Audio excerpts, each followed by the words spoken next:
চলতি টি-20 বিশ্বকাপে বুধবার নামছে ভারত, প্রতিপক্ষ আয়ারল্যান্ড। আগামী 9 জুন গ্রুপ লিগে মুখোমুখি হচ্ছে ভারত পাকিস্তান। তার আগে আয়ারল্যান্ড ম্যাচটিতে কোচ রাহুল দ্রাবিড় দেখে নিতে চাইছেন দলের খেলোয়াড়রা কেমন কন্ডিশনে আছে।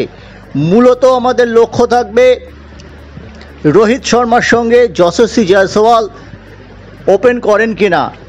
এবারের আইপিএলে বিরাট কোহলি ওপেনার হিসেবে দুর্দান্ত খেলেছেন, সবচেয়ে বেশি রান করেছেন, কিন্তু তবুও ভারতীয় দলের ক্ষেত্রে তাকে 3 নম্বর হিসেবেই হয়তো ভাবা হচ্ছে।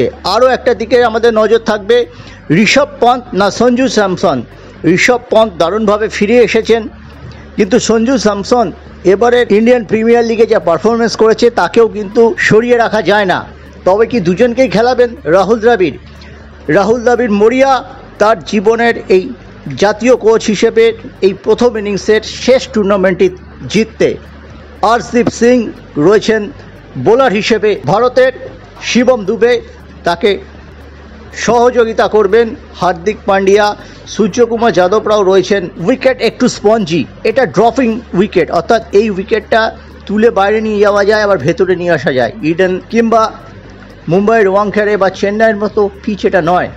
এই অভিনব পিচটা সঙ্গে বাউন্সের সাথে মানিয়ে নেওয়াটাই এখন ভারতীয় দলের চ্যালেঞ্জ, এমনটাই জানিয়েছেন রাহুল দ্রাবিড়।